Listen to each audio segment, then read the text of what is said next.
অসমৰ পৰৱৰ্তী মুখ্যমন্ত্ৰী হ'ব গৌৰৱ গগৈ। গৌৰৱ গগৈৰ উত্থানে অসমত নতুন জোৱাৰ তুলিছে।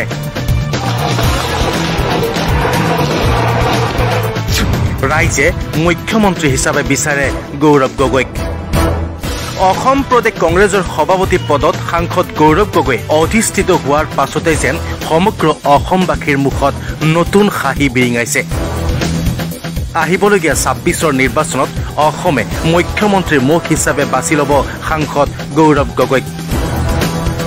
সোমবাৰে সাংসদ গৌৰৱ গগৈক অসম প্ৰদেশৰ সভাপতি পদ লাভ কৰাৰ পাছতেই ৰাজ্য কংগ্ৰেছ নেতাসকলৰ মাজত আনন্দ উল্লাস দেখিবলৈ পোৱা গৈছে। কি উজনি কি নামনি, চাৰিওফালে কেৱল আনন্দ। তাৰ মাজতেই বহুতেই কৈছে ২৬ৰ বিধানসভা নিৰ্বাচনত অসমৰ জনতা হিলদল ভাঙি কংগ্ৰেছমুখী হ'ব।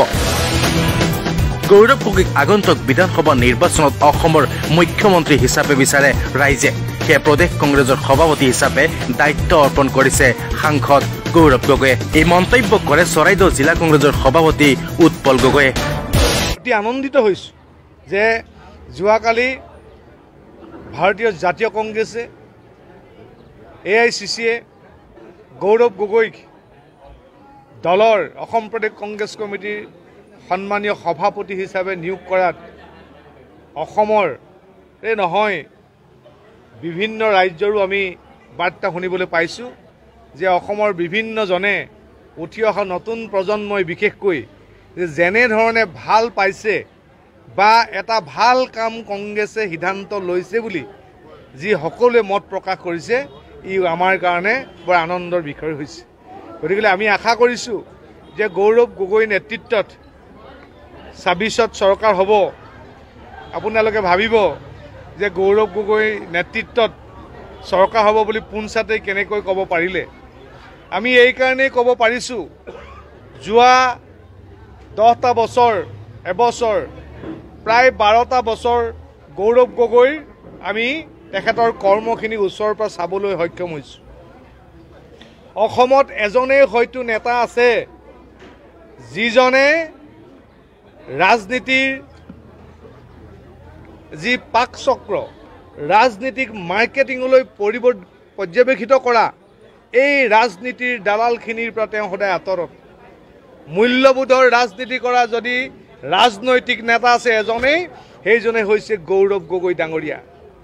আপুনি এনেকুৱা এজন সৎ আৰু নিকা মানুহ ৰাজনৈতিক নেতা আপুনি উলিয়াই দিব নোৱাৰে। ভাল ৰাজনৈতিক নেতা আহিলে লেং মাৰি অন্য এজন ৰাজনৈতিক নেতাই কেনেকৈ চকী দখল কৰিব লাগে, তিনিবাৰকৈ 2001 চনৰ পৰা 2016 চনলৈ একেৰাহে তৃতীয়বাৰৰ কাৰণে তেওঁ মুখ্যমন্ত্ৰী হৈছিল। 15টা বছৰত আপোনালোকে হয়তো কোনেও ক'ব নোৱাৰিব যে তৰুণ গগৈ গাত কোনোবাই চেকা লগালে, গৌৰৱ গগৈ গাত কোনোবাই চেকা লগালে। গতিকে আমি কোনো চেকা দেখা নাই। যদি সততাত নাথাকে, যদি মানুহজন সৎ নহয়, তেতিয়াহ'লে চেকা লাগিবই। কিন্তু আমি আজিলৈকে তেওঁৰ গাত চেকা লগা দেখা নাই। সেইকাৰণে আমি অনুমান কৰিব পাৰিছোঁ অসমৰ ৰাইজেও এজন সঠিক মানুহক বিবেচনা কৰিব, এজন সঠিক মানুহক অনাগত দিনত মুখ্যমন্ত্ৰী পদত বহুৱাব। আৰু বৰ্তমান মুখ্যমন্ত্ৰীজনৰ গাত সোঁৱে বাৱে আগফালে পিছফালে যেনিয়ে তেনিয়ে অকল চেকাই লাগিলে। তেওঁৰ গাত কি চেকা লগা নাই? তেওঁৰ গাত ঘৰতে 18টা 20টা কোম্পানীৰ মালিক সৃষ্টি কৰাৰ চেকা লাগিলে। তেওঁৰ ঘৰৰ মানুহে মাটি কেনেকৈ গ্ৰাস কৰিব লাগে তাৰ চেকা লাগিলে। কেনেকৈ ৰিচৰ্ট খুলিব লাগে, ডাঙৰ ডাঙৰ কমাৰ্চিয়েল স্কুল খুলিব লাগে, এইবিলাকৰ চেকা লাগিলে। বাগিচাৰ চেকা লাগিলে, গৰুৰ চিণ্ডিকেটৰ চেকা লাগিলে। আৰু অসমত সৃষ্টি হোৱা প্ৰতিটো চিণ্ডিকেটৰ চেকা গাত লাগি আছে চোলাত, গেঞ্জিত, টুপিত, নতুনকৈ লগোৱা চুলিত ক'ত লগা নাই? গোটেই চেকাই চেকা। কিন্তু গৌৰৱ গগৈ গাত আপোনালোকে এটুকুৰা চেকা উলিয়াই দিব নোৱাৰে। সেইকাৰণে আমি জানো এই চেকা লগা মানুহসকলক মানুহে এহেকা দিব।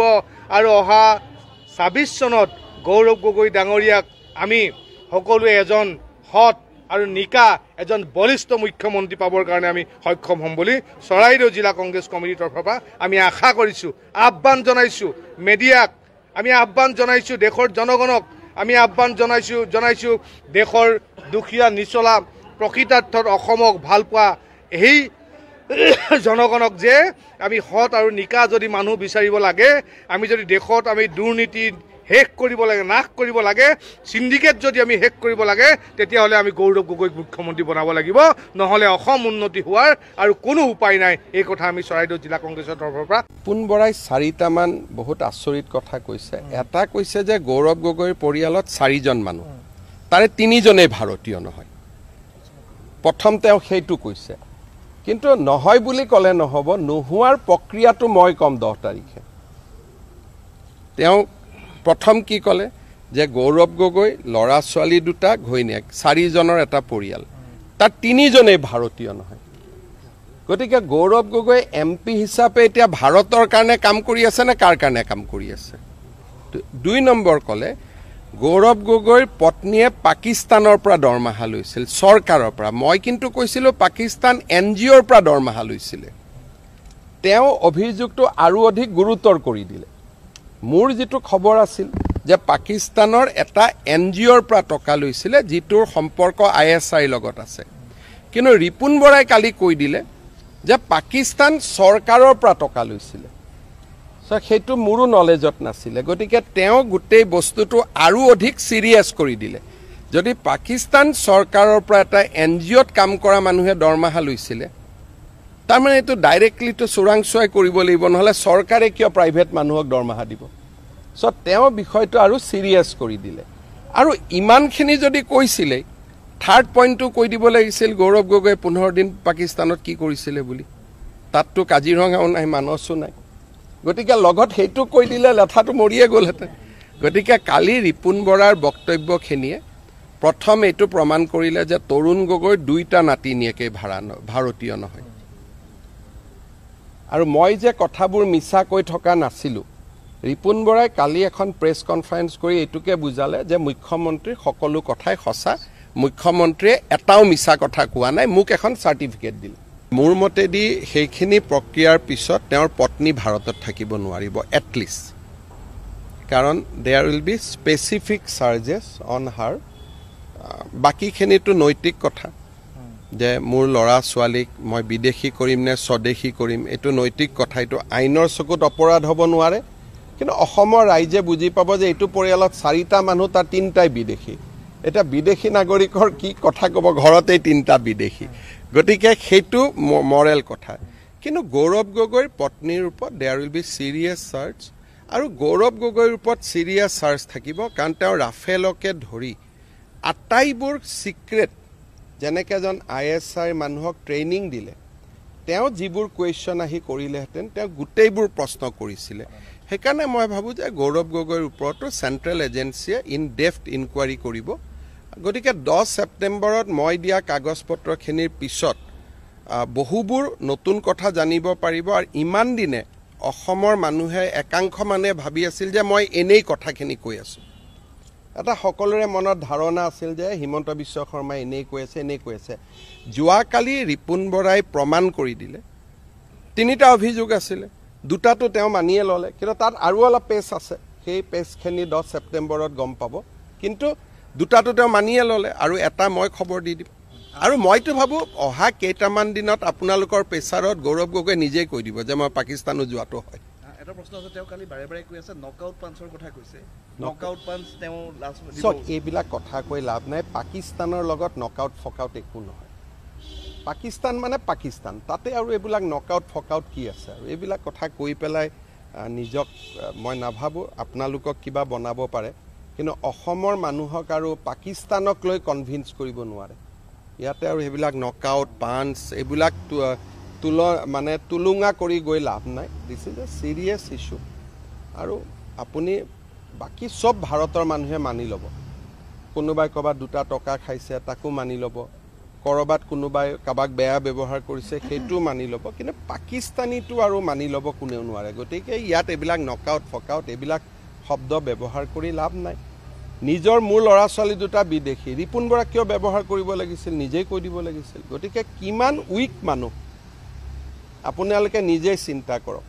আমি গৌৰৱ গগৈ ইয়াতে সংবাদমেল দিওঁতে বাৰে বাৰে এই কথাটো সোধোতে আপুনি 13 বছৰ ধৰি পেলাই তেখেতৰ পিছত সেইটোকে 13 বছৰ লাগি আছিলোঁ কাৰণেই কথাবোৰ কাৰণ প্ৰথম দিনা মই যেতিয়া গম পাওঁ যে ঘৈণীয়েকে পাকিস্তানত কাম কৰে তেতিয়াৰ পৰাই মোৰ এণ্টানাটো বাজি আছিলে না এইটোতো গোটেই ঘটনাটো 2012 চনৰ পৰা প্ৰথম যেতিয়া মই গম পাওঁ তেতিয়া তৰুণ গগৈক মই 2-3 বাৰ হাকু দিছিলোঁ যে ছাৰ চাই ল'ব কিন্তু পাকিস্তানত কাম কৰে বুলি শুনিছিলোঁ সেইকাৰণে তৰুণ গগৈ নিজে ইংলেণ্ডতো গৈছিল 8 দিন থাকি আহিছিলে চাবৰ কাৰণে গতিকে এই কথাটো আজি নহয় যেতিয়াৰ পৰা মই গম পাওঁ যে পাকিস্তান NGOত কাম কৰে তেতিয়াৰ পৰাই মই এই বিষয়টোৰ ওপৰত মোৰ সন্দেহ তেতিয়াৰ পৰাই আছিলে গতিকে এইটো এটা লং এইটো বস্তু আজি হোৱা ঘটনা নহয় ইট ষ্টাৰ্টেড ফ্ৰম 2011 যেতিয়া মই প্ৰথম গম পাওঁ যে ইজৰাইলত গৈছে আৰু পেলেষ্টাইনী সংগঠনৰ লগত NGO কৰি আছে তেতিয়াৰ পৰা আমিতো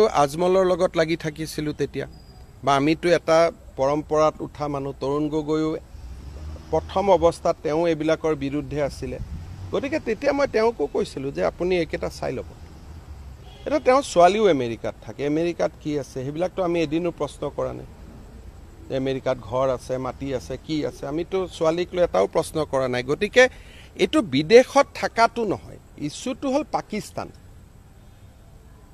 এটা আমেৰিকাত কি কৰি আছে আমিতো এবাৰো প্ৰশ্ন সোধা নাই সেইটো আমাৰ লক্ষ্যও নহয় গতিকে এই বিষয়টো 13 বছৰৰ পৰাই মোৰ নলেজত আছিলে যে ইয়াত কিবা এটা গণ্ডগোল আছে আপুনি ইতিমধ্যে উল্লেখ কৰিছে তৰুণ গগৈ 10 দিনৰ কাৰণে লণ্ডনত গৈ সেইটো নাই মই নাজানো তেওঁ 8 দিন ছুটি লৈ পেলাই লণ্ডনতো আছিলে গৈ এটা ডেফিনেটলি কিন্তু এই কথাখিনি মই তেওঁক তেতিয়াই কৈছিলোঁ ৱেবছাইটৰ পৰা ফটোটো নামাই পেলাই তেতিয়া ৱেবছাইট আছিলে CDKN বুলি এটা ৱেবছাইটত তেওঁৰ পৰিবাৰৰ ফটো আছিলে আৰু পাকিস্তানত কাম কৰে তেতিয়া গুগল কৰিলে ওলাই গৈছিল আজিকালি সেইবোৰ মুছি দিলে মই তেতিয়াই তৰুণ গগৈক পুৰা কপিটো লৈ দেখুৱাইছিলোঁ যে ছাৰ এইটোতো পাকিস্তানত কাম কৰে অলপমান আপুনি চিন্তা কৰিব গতিকে চিন্তাটো আজি নহয় 13 বছৰৰ পৰা এইটো চিন্তা মোৰ মূৰত আছিলে যে আমাৰ একদম বৰ ঘৰত কোনোবা পাকিস্তানৰ মানুহ সোমাই আছে নেকি তো এই চিন্তাটো মোৰ 13 বছৰৰ পৰাই আছে ইট ইজ এ ফেকচুৱেলি ৰাইট সেইকাৰণে মই কেতিয়াও